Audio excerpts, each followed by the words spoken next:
ഇന്ന് നമുക്കൊരു മുട്ട ഗ്രേവി ഉണ്ടാക്കിയാലോ. അതിനായിട്ടുള്ള ഉള്ളി അരിച്ചിലാട്ടോ ഈ കാണുന്നത്. അപ്പം ചൂടായ വെളിച്ചെണ്ണയിലോട്ട് ഞാൻ കടുകൊന്ന് ഇട്ട് കൊടുക്കുന്നുണ്ട്. കടുകൊന്ന് പൊട്ടി വരുന്ന ടൈമിൽ ഇഞ്ചിയും വെളുത്തുള്ളിയും ചതച്ചതും കൂടി ചേർത്ത് കൊടുക്കുന്നുണ്ട്. കരിവേപ്പില ഉണ്ടെങ്കിൽ അതും ചേർക്കാം കേട്ടോ. പിന്നെ 3 വലിയ സവോളയും കൂടി ചേർത്ത് കൊടുക്കുന്നുണ്ട്. നല്ലപോലെ ഒന്ന് വഴറ്റിയെടുക്കുക. ലേശം ഉപ്പും ചേർക്കുന്നുണ്ട് കേട്ടോ, നമ്മുടെ സവോള പെട്ടെന്നൊന്ന് വഴന്ന് കിട്ടാൻ വേണ്ടി.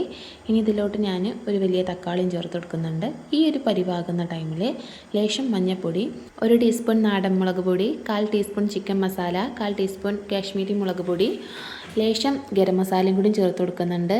ആ പച്ചമണം മാറുന്നത് വരെ ഒന്ന് വഴറ്റിയെടുത്തിട്ട് ആവശ്യത്തിനുള്ള വെള്ളം കൂടി ഒഴിച്ച് കൊടുത്തിട്ട് നമ്മുടെ ഈ മസാല ഒന്ന് പരത്തി വെക്കുന്നുണ്ട് കേട്ടോ. ഇനി ഇതിൻ്റെ മേലെ ഞാൻ സ്റ്റീൽ പാത്രത്തിൽ 4 മുട്ട വെച്ചെടുക്കുന്നുണ്ട്. ഇനി നമുക്കിതൊരു 2 വിസിൽ അടുപ്പിച്ചെടുക്കാം കേട്ടോ. അങ്ങനെ നമ്മുടെ ആവിയൊക്കെ പോയതിന് ശേഷം നമ്മുടെ മസാലയും മുട്ടയൊക്കെ വെന്ത് വന്നിട്ടുണ്ട്. ഒരു പിടിക്ക് 2 പക്ഷി പറഞ്ഞ പോലെ കേട്ടോ, മസാല അടി പിടിച്ചിട്ടൊന്നുമില്ല. അപ്പം നമ്മുടെ മുട്ട ഗ്രേവി ഇവിടെ റെഡി ആയിട്ടുണ്ട്. ഇഷ്ടമായിട്ടുണ്ടെങ്കിൽ ഒന്ന് ട്രൈ ചെയ്ത് നോക്കൂ കേട്ടോ.